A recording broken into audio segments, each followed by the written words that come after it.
2019 was a rip-roaring year in the stock market. Should we expect the same in 2020? Or is there change in the wind? Hello, I'm Bruce Fraser. Welcome to Power Charting. Happy New Year. So let's start the new year off with a market study, an integration exercise using the Wyckoff method and other ancillary tools to draw some conclusions about how the year 2020 might start. The present position of the market index is our subject for today. We're going to look at point and figure count objectives. We're going to look at sentiment, the monetary backdrop, long-term price structures, and then ask the question, is the trend of price climaxing, and should we be watching for a change of character in price? So with that in mind, let's get started. We can see here from this chart, which you have probably seen before, which was published a year ago, that a cause was built. We always in Wyckoff look for a cause of accumulation, distribution, reaccumulation, redistribution. We look for a cause that's countable on a point and figure chart to precede an important move, an important trend. And so here we saw that at the beginning of 2019, when the markets were in the depths of this big downtrend, oversold, that a cause was built, and this cause produced a count across this 22,669 level. It produced a count up to 28,313, 29,254. A really big count in a very short period of time as a V bottom was being formed. So we published this at the time. Well, as of the end of the year, we had a peak that was made at 28,872, which was right in the middle of this range of objectives that was developed back at the beginning of the year. So as the year began, the market went into an important uptrend, and this uptrend went on right to the end of the year and put in this count objective almost on the anniversary date of the beginning of the bull run. Okay, so let's look at this a little differently. Here is a vertical bar chart, and this yellow box down here is the area that we took this count from, and we put it on the vertical chart, and you can see here's the count that we just discussed. We're right in the middle of that area now. You can see that the 28,868 level was attained here, and there is an important reaccumulation area that formed in August. So we're going to take a minute and look at that count also.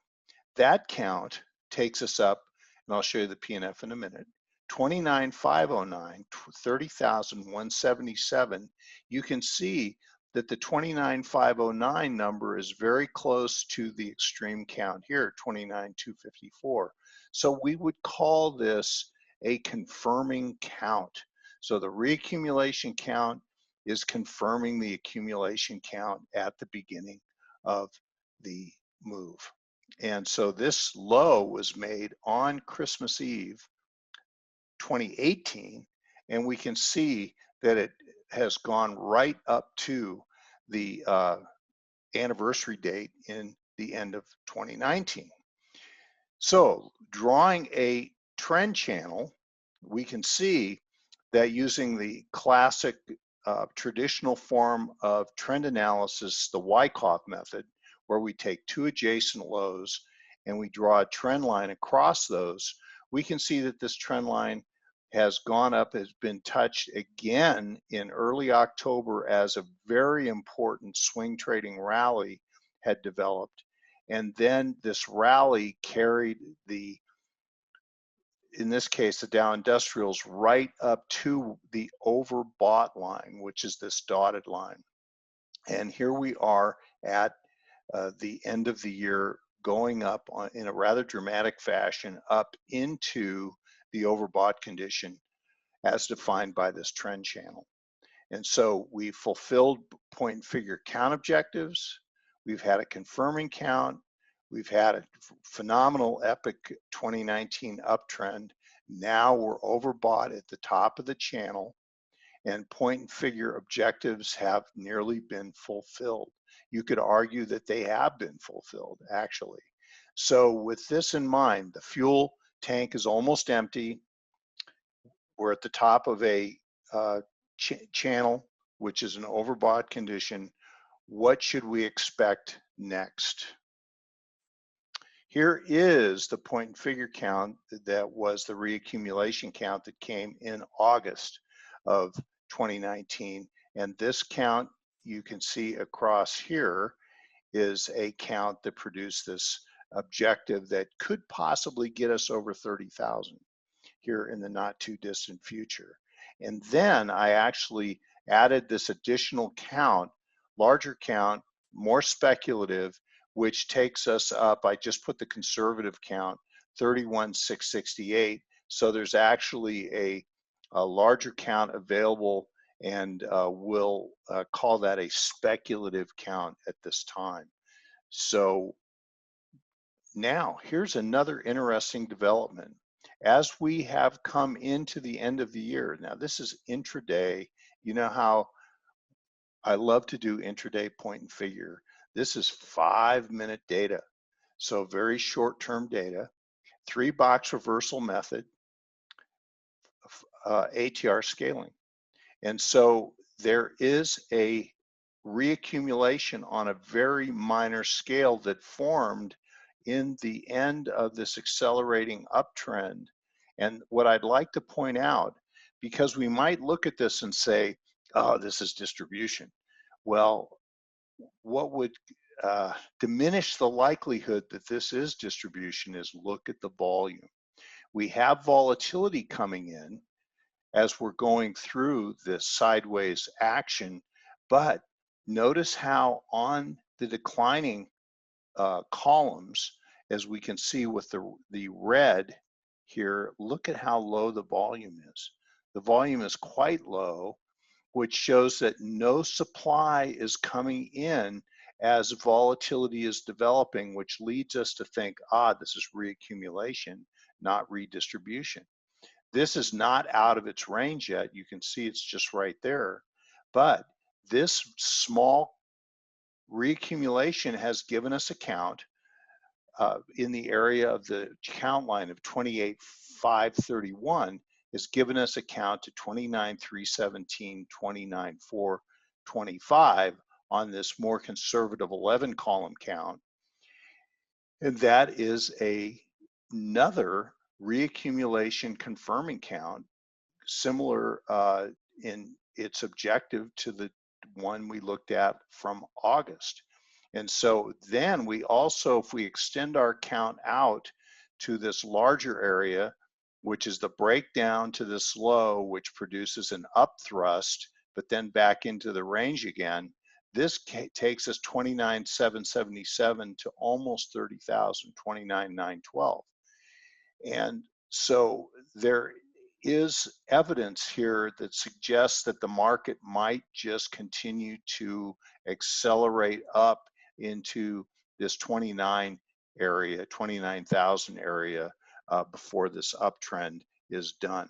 Let's take a minute and talk about interest rates, because 2019 was a very important year for the interest rate environment because of what happened prior to that. Notice here, this is the 2-year note, and the 2-year note going back to late 2016, the data here, but look what happened. The Fed had come into a tightening posture during late 2017 in the fourth quarter, and you can see that the Fed became, in their tightening posture, had the effect of causing interest rates to go up for both the 2-year yield and the 10-year yield. This created a lot of stress in the financial markets and actually produced a bear phase for bonds. And also, we recall that in October of 2018, the stock market just went into a big decline right into the end of the year, which produced the V bottom that we just studied. So here we can see that this rising interest rate environment was quite difficult for the financial markets. And also notice this line up here is the yield curve line. Well, the yield curve was flattening all the way through there, and flattening yield curve is a sign of a tightening environment by the Federal Reserve. Well, now we have a sideways yield curve situation, and we had literally only 1 week where the yield curve went inverted. But here's the part that is so important to us, is look at the decline in interest rates as the Fed became accommodative in late 2018 and through 2019.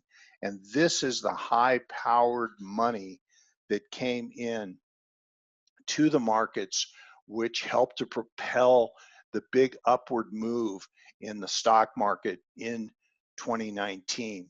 So there was a very easy money environment, a lot of liquidity being put into the system. Part of this is related to the fact that 2020 is an election year. So the Fed, any policy moves they're going to make, they want to make those prior to an election year because they don't want to appear to be political in the election year itself. So if they're going to pursue an easy money policy, they really have to do that work in 2019. And honestly, one of the jobs of the Fed is to help the incumbent administration get reelected. And so they are pushing liquidity into the system, which immediately goes into the financial markets, and then with a lag starts to work its way into the real economy. And this is part of our discussion for 2020, is that the liquidity and the lower interest rates that occurred in 2019 is going to create a condition in 2020 where you're going to have a stronger economy, you're going to have GDP growing, further tightening of the employment market, rising wages as a result of a tight labor market, and also investment in capital equipment that is an inventory and growth by businesses that they're going to want to prepare for improving economic conditions in 2020. And so this is the thing that businesses are going to be looking forward to and trying to plan for. And so now we would expect the Fed to become neutral and get out of the way and let the politics go where they're going to go as 2020 unfolds. But this is a good environment for the economy. This is going to be a good environment for potentially a good environment for financial markets, and we're going to talk more about that in a minute, because that's what we really care about, is how the financial markets are behaving relative to the economy. So these are yearly bars going back to 1925. This shows that we've had an epic bull run that started in 2009 at the end of the Great Recession. And then look at this last bar. This is through December 31st of this year, of 2019. And look at the sheer magnitude of this bar. And we know that the bar opened on the low of the year and closed effectively on the high. And so we have this big uptrend. We just looked at how the year unfolded. Let's go back and just look at that for a minute. So here's the year. You can see that there were some ups and downs along the way, but this is the year 2019 that had just such a incredible run upward and with good point and figure count, good trend channel development, and so on. And so we can see that this is what the year looked like, but it opened on the lows and closed on the highs. And so going back, this is arithmetic scale, and it's why it looks so crazy. So you can see each one of these years all the way up in this really epic bull run have been pretty strong, with the most recent year being the strongest. And so can we ask the question, is the bull market accelerating, or is this a climax that will stop the advance? So we will try to answer that question as we go along here, but only if I can keep track of the time. So this silly chart, arithmetic scale, which I know you're all going, well, you don't draw a long-term chart arithmetically because because of how the chart is so compressed at the lows. Well, here's the logarithmic scale, and this is how classically we would take a chart and draw it. Here's 1925, and here's the 29 crash, the 32 low, the Great Depression, and this is the trend channel that I've drawn using the principles of Wyckoff, where I've drawn it on two adjacent low points, in this case the 42 low, which was in the depths of World War II, truly a time when there was serious doubt about the ability to be able to prevail and come out on top of World War II. So a very dark time for the world. And here's the 1974 low, which ironically is in the aftermath of the resignation of Richard Nixon after he was sure to be impeached in prior to that. So here is the low that followed Nixon's resignation. And so here is the 42 low, and it draws this big upward channel. In the low of the Great Recession in 2009, you can see it became very close to touching the demand line of this trend channel. And what we've done is we've drawn a parallel line, which we call an overbought line, and we take it off this high point here, and you can see how well this overbought line has contained the trading of the bull market. And here and this is the S&P, and here you can see that in the dot-com bubble that there is a throw over of the channel for all of 5 bars. And so it just so happens those 5 bars are 5 years. And this is a wickedly bad bear market, especially for the NASDAQ, the dot-com stocks. But there's an attempt to come out of the channel, and then it comes back in pretty quickly. And then it adheres to this channel for, this is the bull market of the first decade of the century, 2000 to 2010, 2009. And you can see here that the run up in this bull market is interrupted by the Great Recession. Then here is the epic bull market that we're in now. Well, look at what has happened. So we have here a run up, and this chart was through December 31st of 2019. Look at the rally up to the overbought line. Well, the market has become exactly overbought on that line at the end of 2019. And so this is really interesting. I would make the case here that even if this market can get out of this channel, which I think it can, and we have talked about this in prior episodes, we've looked at long-term point and figure charts, and we've looked at price objectives that take the S&P much higher than this level. Now, does it have to go up to those levels? No, not at all. But this is really interesting because this is an overbought condition, and I think this is going to represent resistance to advancing for some period of time. How long? I don't know. But you can see over here that these bars all adhered to the overbought line before failure and decline. Okay, so with that in mind, we have an overbought condition and some kind of likely resistance that for some period is likely to overcome or hold back the market. Now, this is just a schematic of a reaccumulation trading range. I want you just to keep this in mind because we're going to talk about the area that's in pink here as we unfold the idea of what's going to come next.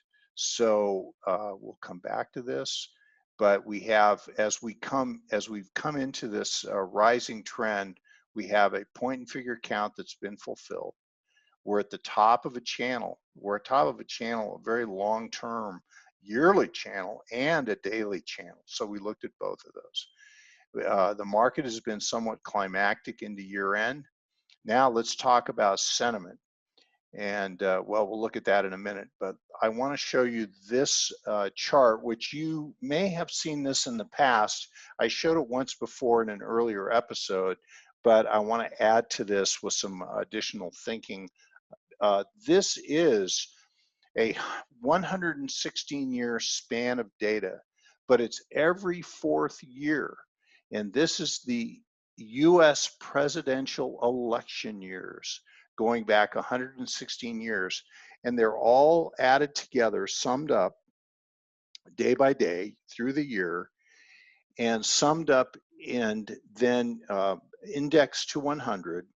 And it shows the trend, the average trend of index prices throughout the course of the election year. So let's say that this is 2020, that this is an average. Now we know that the year is not going to turn out just like this, but it could have a family resemblance. So let's keep that in mind, because we know that in this case, there's been an important rally in 2019 up into the end of the year. We are now in the new year. We do have higher point and figure counts, which could drive the market up higher. We saw into the mid 29,250 to 500 area for the Dow Jones. And so we can see here that we could be in the throes of a buying climax because we've used up all the fuel in the tank of our point and figure analysis. And so the thing that would happen after a buying climax is an automatic reaction. And an automatic reaction is a big bout of supply coming in, selling on volume, which stops the advance. So when we get that, we draw resistance above buying climax extremes, below the automatic reaction low, and then we watch for a trading range, which can either be reaccumulation for another move up or distribution for another move down. Well, in fact, we recall that the Fed has been quite accommodative, has put a lot of liquidity into the system, and interest rates are quite low. And so this is all a backdrop that tends to help support the economy and the stock market. So here we can see here that we have a classic Wyckoff structure of reaccumulation that we can draw on this schematic, the seasonal average of the election year. And we can see that the first half of the year is a trading range. And this trading range, what it does in Wyckofian terms is it allows us to consider the possibility that this is fuel being put back in the tank as stock goes from speculative hands, which tend to be weaker, into strong hands of the composite operator types, and that they will accumulate shares throughout this 6-month period, because the tendency in the presidential election year is for in the second half of the year to have a really important rally that takes the market, in this case, we would argue, to new high prices.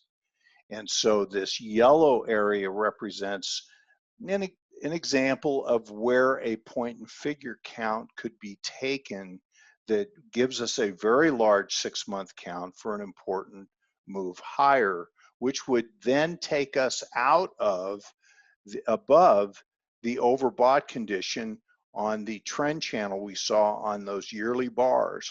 And so we need to build cause or count for another move up. So looking at this, we see an important trend that comes into the end of the year, but the first half of the year is spent going sideways, which requires us to consider tactics for how to manage a trading range for some period of time. And this trading range also respects that resistance area that we saw on the yearly bars of that very long-term chart that went up and touched the overbought line. So it gives the market 6 months to rest at that level before a new uptrend can unfold. So, and then in a summary of this, 2019 rally needs a rest. We can see that it's used up its fuel. We're going to look at sentiment in a minute briefly, which is going to show that the sentiments become quite bullish or extreme also. A new cause needs to be formed, and we can see that in this seasonal chart, the ability for that to develop. And so this would be a reaccumulation type structure. Stock returns in these structures, trading ranges to strong hands, and then the uptrend resumes. So here we can see this reaccumulation chart again. We're looking for a buying climax, an automatic reaction, resistance and support to develop, and then a period of time of recharging the batteries for the next bullish uptrend in the market. Now, lastly, in the little bit of time that we have left, let's look at sentiment. So this is thanks to Pring Turner. And the last chart, the seasonal chart, is thanks to SeasonX with permission. They have allowed me to use this chart. I appreciate it very much. And Dimitri Speck is the great analyst at SeasonX. So here we can see that at the beginning of 2019, December 21st, the fear and greed index was all the way down at 3. If you want to see the components of this index, search for CNN Fear and Greed Index in Google, and you'll find it and see the components. All the way to 3, just can't get any lower than that. And by the end of 2019, the fear and greed index had reached 91. And so that was on the 1-year anniversary of the low, December 24th, 2019. And when I checked it at the beginning of 2020, on the 2nd, I believe it was at 94. It just doesn't get any higher than that. And then also, just to conclude, put call numbers are extremely high, showing a lot of call buying. And this call buying also is indicative of an extreme amount of bullish sentiment. Also, bearish sentiment would be when the put buying is high. You can see that comes around the lows, and around the highs, you have a lot of call buying. And finally, this is from Bloomberg, and this is the amount of short interest in the SPY ETF, and you can see that it's as low as it's been all the way back at the beginning of 2018, when the market had a pretty good reaction and formed a range-bound condition. And with that, thank you so much for spending time with me. I'll see you next week. Have a great week.